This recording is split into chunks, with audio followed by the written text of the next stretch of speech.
In Activity section, you will see a couple of graphs showing users' activity.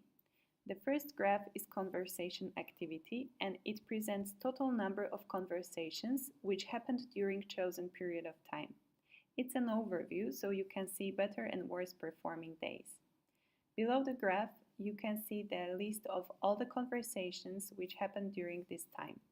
After you click on them, you're going to be redirected to the transcripts of the conversations.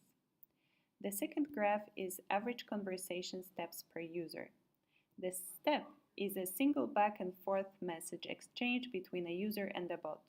It means that in case the bot answers with one message after the user writes a message, these two messages combined are measured as one conversation step.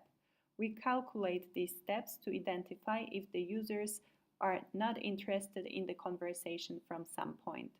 Also, it helps you to measure the engagement of your users. The third graph is average conversation per user.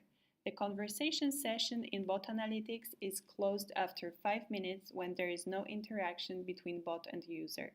When total conversations are divided by total user number, average conversation per user occurs as a metric.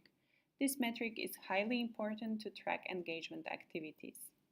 And the last graph, correlation graphs, it shows a combination of 3 previous graphs in one picture. Also, below the graphs, you are able to see the user list of the related conversations, and after you click on a single conversation, you can see the transcript and investigate it deeper.